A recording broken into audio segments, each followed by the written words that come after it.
Welcome to UO Today. I'm Steve Shankman, Director of the Oregon Humanities Center.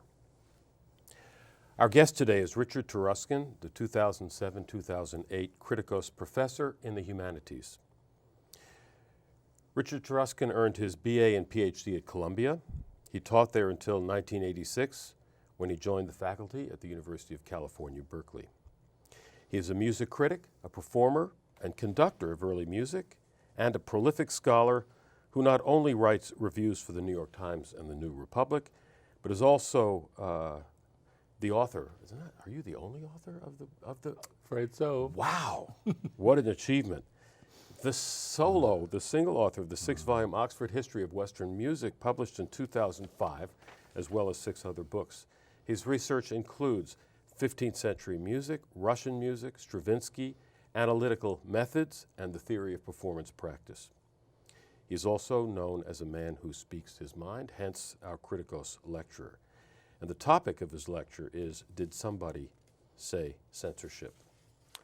It's great to have you here. I'm glad to be here. And thank you again for being so generous with your time while you're here. My pleasure. So when did you know that you were destined for a career in music? When did I know? Yes. I think I knew when I began to get involved with playing music, and then got very much interested in listening to it and collecting records, and more or less became my obsession, much to my parents' chagrin. Is that right? As quite a young man? Not even a man. A boy. As a boy, yes. How were you able to pursue that as, how did you pursue it as a young man? Did it fit into your curriculum? Did you take lessons, on the side? My mother was a piano teacher. I see. But of course, mothers can't teach their children. Yeah. But she gave me to one of her fellow piano teachers when I was 8. And my father was a violinist, amateur violinist. He was a lawyer. And they gave me a cello to start practicing when I was 11. And then we had a piano trio in the house. Oh, wow. That was the beginning. And then I went to the High School of Music and Art in New York, where I became interested in playing in orchestras and in conducting, and also in music history. So that sort of set me for life. Right. So what was it like playing with your parents in that trio? What was it like for your relationship? It was with lovely them? until I started playing better than my father. Then it was a little difficult. I see. And he knew it? I think so, yeah. So your parents supported you in your musical career and didn't Well, want you to become a lawyer? I think that's what they would have preferred, actually. But, oh yes, they supported me. And so when you went to Columbia, what did you major in as an undergraduate? Actually, I thought I'd major in music, but I ended up majoring in Russian. Oh. The reason had to do both with not wanting to take the whole music curriculum that they offered, preferring to choose my courses. I probably ended up with more points in music than the major, but not the same points, But I also got very interested in Russian because I discovered a whole Russian family when I was an adolescent, or actually they discovered us. Our Russian relatives began to correspond with us, and so as to write back, I had to learn Russian. I was strongly motivated to do it, and that became my passion for a while. Wow, wow. So Russian language and Russian literature as well when you were Yes, that was my college major. And then when I went into musicology as a graduate student, it was natural that I would combine the two. So tell me when you first met this family over there. Well, that was the reason why I decided to do a dissertation on Russian music, so that I could apply for fellowships and get over to Russia and meet my family. I did that in the early 70s. So for the academic year 1971-72, I lived in Moscow. Wow. That must have been quite something, because that was pre-perestroika. Was that Brezhnev? That was Brezhnev's stagnation. I was in the very thick of it. So what was it like? I mean, when you coming there, what was it like? It was, well, I was living the life of a student. Very much the life of a student, because whereas I went over with a group of American exchange students, 40 of us, and we all lived together for the first month at Moscow University. After that month was over, I was separated from the rest of the group and sent to the dormitory of the Moscow Conservatory, because musicology is not a university subject in Russia, as it is not in many European countries. So I was the only American in the whole dorm, where I finally ended up. One of two English-speaking students, the other one being a ballet student from England, whose name was also Richard, which made for some interesting confusions. But I ended up living the real life of a Soviet student. Wow. So whereas I had my ups and downs at the time, in retrospect, it was great. Because for one thing, I was thrown back on my language skills, my Russian language skills, and so having to use it as my means of communication habitually, I developed it. Whereas had I stayed with my group of fellow Americans in the dormitory, I would have been isolated like them in the foreign students' dorm and never really learned the language. Plus, I had my relatives to visit. So it was a wonderful experience for me. And where were your relatives? Were they mainly in Moscow, or The all ones over? who I got to know were in Moscow, yes. They had gone there after the revolution, but unbeknownst to my grandparents, the ones who had come to America before the revolution. I once asked my grandfather, who died when I was 8, whether we had any relatives left in Russia.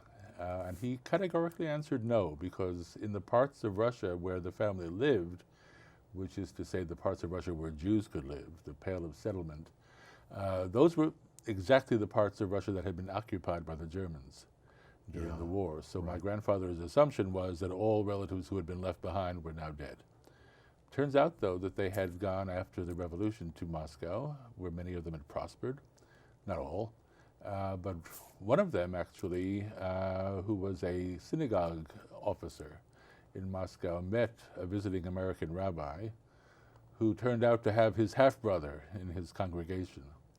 So the Russian half-brother became all excited and started corresponding, both with his own half-brother and also with my father, who was his first cousin, who he had never heard of and who had never heard of him. But that's how I got into Russian. Yeah. So, I mean, were there officially sanctioned synagogues in 1971? There were. It was a kind of a showcase synagogue. I see. And my uncle, the president of the congregation there, was sort of playing along with the government, both to ensure that the building could be maintained, and so on. He was the official greeter who met delegations of rabbis and so on, partly to entertain them, but also partly to keep them from the rest of the congregation. So it wasn't an entirely Jewish role. It was partly a government role that my uncle was playing. But he was a wonderful relative, sent us all kinds of gifts, and I became really attached to him, so I was really, really looking forward. Unfortunately, I never met him. He died before I got over there. But I got to know his widow, and I got to know other of his siblings. So that was my reason for learning Russian, and therefore my reason for going into Russian music. Now, speaking of censorship, I mean, and your interest in censorship, which must have been something stimulated by this year in the Soviet Union. Did you have to worry about when you spoke with your relatives, being bugged and stuff like that? And people were careful about what they said. Whenever I had a cousin who I actually ended up emigrating to America a couple of years later, and I actually helped him arrange for it. But whenever we discussed his plans, he would put a pillow over his telephone, or he would take me outside and walk around with me to talk to me about this. Yeah, people were circumspect. Yeah, but he knew how to somehow he knew protect how to game himself. The system. Yes, he did. Yeah. So so tell me then about this trajectory and how long how long between this year in the Soviet Union and your interest in questions of censorship. They were always there because I always had to allow for the censorship of the documents that I was reading, especially secondary sources, if they were published in the Soviet Union. You become very adept, if you're working with Russian history, to compare sources. For example, when letters would be published, the Tsarist regime also censored. So you would get Tsarist or pre-revolutionary editions of a given person's letters and compare them with the Soviet edition of the person's letters. Now, the Tsarist censorship had a different interest in the letters than the Soviet censorship, and one could almost assume that the two censorships would not overlap. So if you put the two together, the parts that had been suppressed by the Tsars would probably be there in the Soviet version. The parts the Soviets were interested in suppressing would be there in the Tsars version. You could get pretty much the whole letter. Yeah. So comparing the two censored versions. So you got pretty good at decoding these things then. Well, one can easily delude oneself, but you know, I had to practice decoding, right? however successfully. Yeah. So what?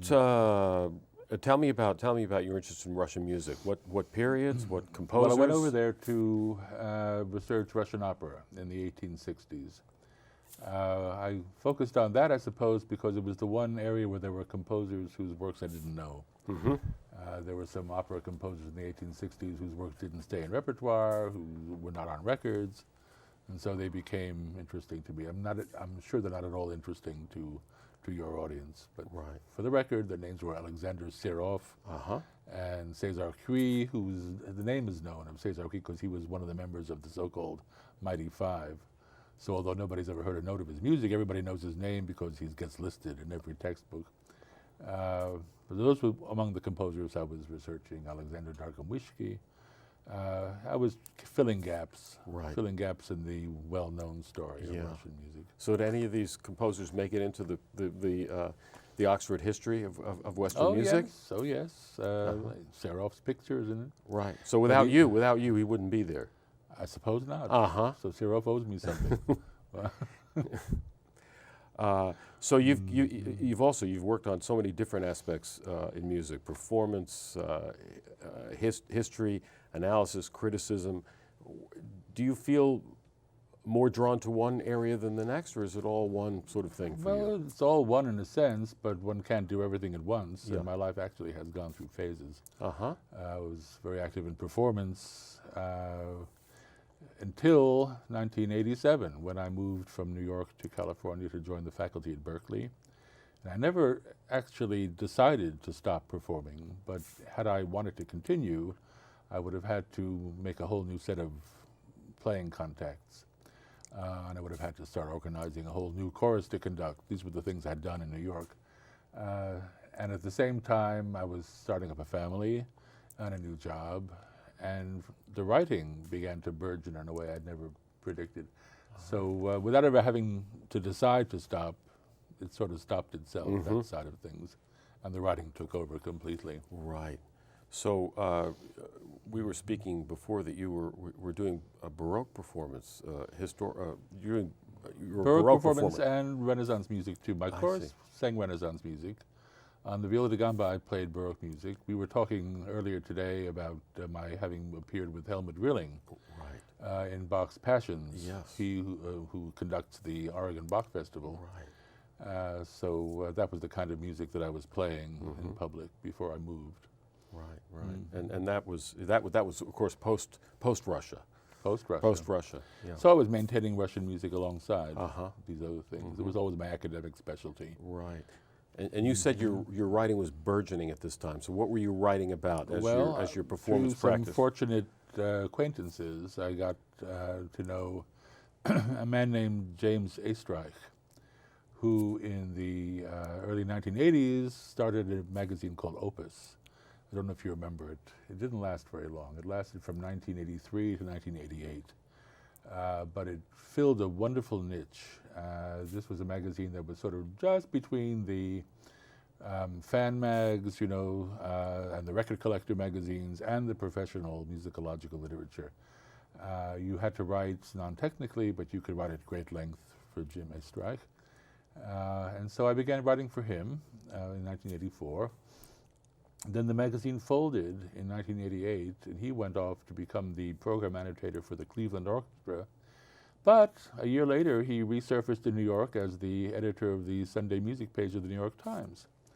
So that's how I started writing for the Times. I see.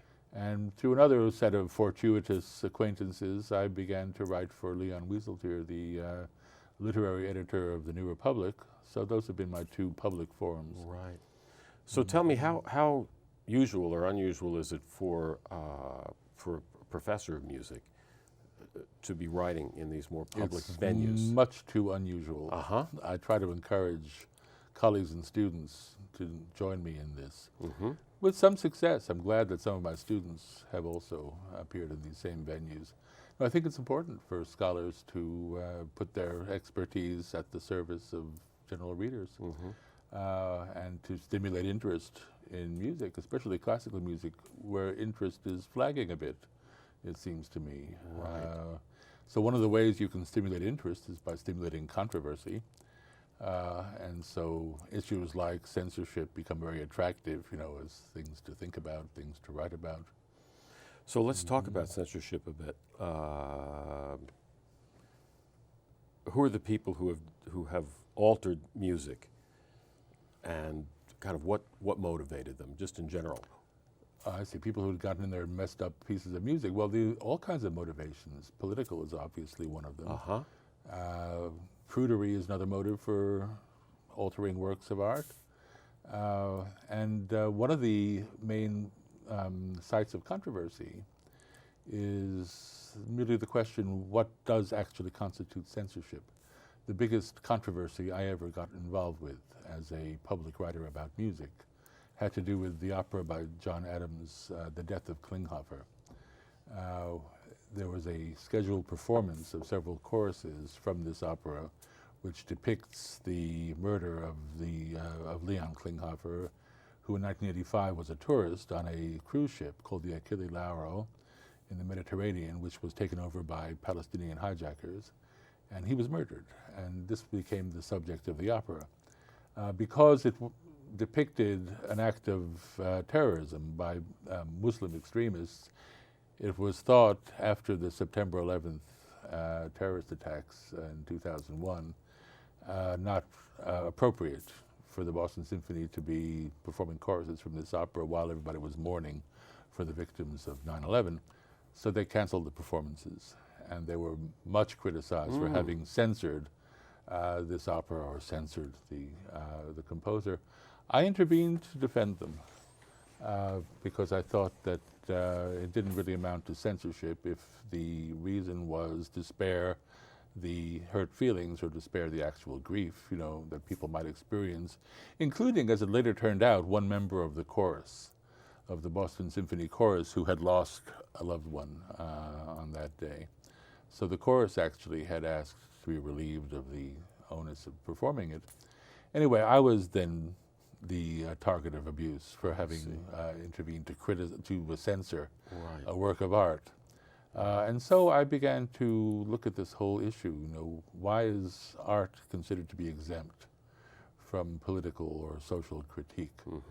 And it seemed to me, and still seems to me, that art ought not to be exempt, that art is part of our lives as well as occupying whatever special place we want to accord it. And if we don't subject art to the same kind of critique that we subject other aspects of life, then we might lose interest in art. I want to go to that general issue in a moment, but I wanted to return to the specific incident that got you involved in this issue. So, what was the reason then, the precise reason for them not wanting to perform this piece? Were they afraid it would be well, one of the choruses provoking anti-Muslim sentiment because the person that, or the people that murdered the... I don't know about that. One of the choruses that they had scheduled to perform was an expression of Muslim hatred against Israelis. I see. And it seemed to be a little bit too close to the expressions of hatred that had gone along with the 9/11 attacks. That was probably their reason for canceling it. But it seemed to me that they were within their rights to do this, and that their reasons seemed to me to be valid, at least insofar as they were being considerate of their audience. And I thought it was wrong to impute to them a political motivation. And I didn't think, therefore, that they deserved to be branded as censors. I see. But simply as being sensitive to the feelings of their audience. Okay. And then the question becomes, does the audience have a say in any of this? Or does the audience have a claim on the evaluation of art, or is it simply something that artists should be concerned with? So your position on that was that you didn't take a position as to whether it would be a good or bad thing to have this performed. I just thought that the Boston Symphony Orchestra was getting a bum rap, that's all. And when the composer joined in... Getting a bum rap for not doing it? Yes, they were being, I thought, branded with the wrong epithet. I see. I don't think that what they were doing was censorship. I see what you mean. Discretion. Right. And the composer joined in, portraying himself as a victim, and I thought that this wasn't really proper. I see. So I thought it deserved a rebuke, so I got in there and rebuked, and I got rebuked. I see. And now, who rebuked you, and for what reasons? Oh, people who wrote in to the Times. They filled up their letters column. Of course, the Times loves that. Yeah. Whenever an article provokes that much controversy. There's a rule about this, that when you write something provocative in public media, those who love it will write to you and tell you how much they liked it. Yeah. But those who hated it will write to the newspaper. And so, of course, they get all the hate mail, and they published quite a lot of very stinging letters, casting me now as a censor. And this, I see. And it's continued. There have been also articles written about the censorship of music in the wake of 9/11. I'm always somehow in a place of honor in these articles. Many articles about the music of John Adams have rehashed this whole story. So he's probably suffering too. That is, every time he gets a profile, Klinghoffer will be mentioned, and of course there I am, because I guess I was the most outspoken. I didn't intend it as a criticism of the opera. Right. I just meant it as a defense of the Boston Symphony. But of course it was interpreted as an attack on the opera, so that side of it I think has been overplayed. So you feel that was a question of discretion and not really censorship, but this may not be the appropriate unless time. you want to call unless you want to call discretion self-censorship. Exactly. But I think that's a kind of a dodge that relieves people of the onus of exercising discretion. Yeah. But you weren't talking there about altering the piece or anything. You just said this is not probably the best time to do this kind of thing. Yeah, but there are next year. But there are other cases where there are parts of texts, and so I just wanted to get your opinion. I know we talked about this earlier, because the Oregon Bach Festival, which you mentioned earlier in the show, is doing a 4-part discovery series on Bach's St. John Passion, and there you have this text, which is a text which vilifies the Jews. Yes, which attributes the crime of murdering Jesus to the Jews alone. Yeah, something which no modern historian will support, but is part of the biblical account, at least that particular gospel account. And it can do social harm these days, and performing this piece sometimes creates social problems. So I'm very glad that the Oregon Bach Festival is making an issue of discussing the piece rather than simply presenting it, because simply presenting would imply an endorsement of its contents. And here, of course, there have been occasional performances that have replaced the words die Juden with other words, for example, die Leute, which means the people. And that, of course, could be construed as an act of censorship. And so the question becomes, is censorship always a bad thing, or can censorship have good motives? Can censorship be for the sake of a good objective as well as a bad one? In my lecture that I gave here about censorship, I juxtaposed these questions about what shall we do with mentions of die Juden in the St. John Passion with the performance in 1941 that was recorded in Germany under the Nazis of Mozart's Requiem, in which all references to the Jewish heritage of Christianity had been replaced. So here were two versions of excising mentions of Jews from canonical texts, one of them being by Bach, one of them being by Mozart. One of them I definitely disagree with because it was done by the Nazis to serve their purposes, and one I might be persuaded to agree with if it's done to spare the feelings of today's Jews who have to listen to or even participate in a performance of the St. John Passion.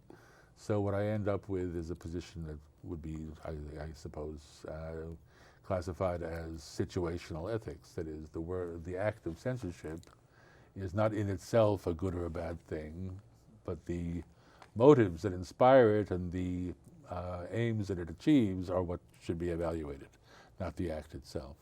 So say you're you've been a conductor, haven't you? I have, yeah. And so say you were conducting the St. John Passion. What would I do? In Eugene, Oregon, let's say, or we don't have to, whatever, say Eugene, you don't know Eugene that well, or Berkeley for that matter. Let's say Berkeley, which you know, and you've got that particular passage.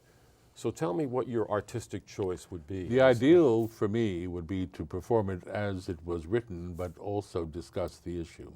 And how do you do that? Before, after? You can do it in the program notes, which of course not everybody will read. Yeah.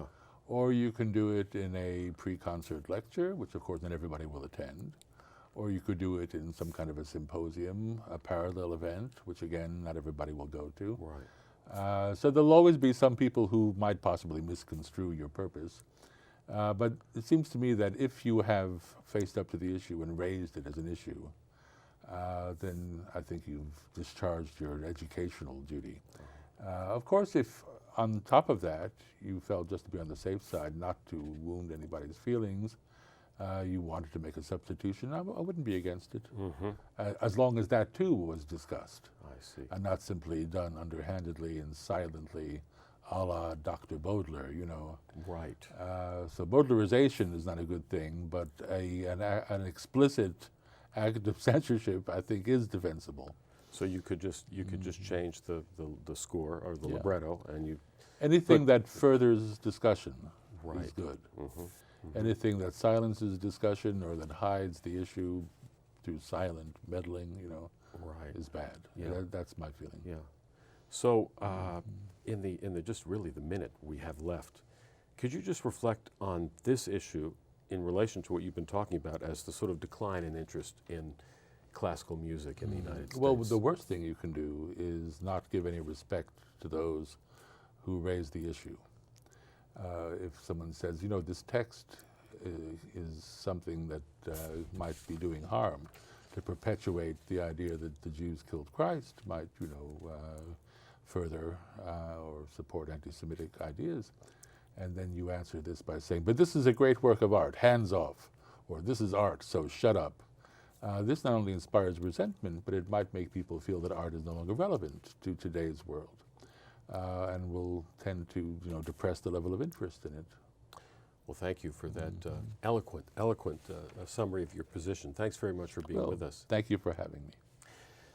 We've been speaking with Richard Taruskin, the 2007-2008 Kritickos Professor in the Humanities. Thank you for watching.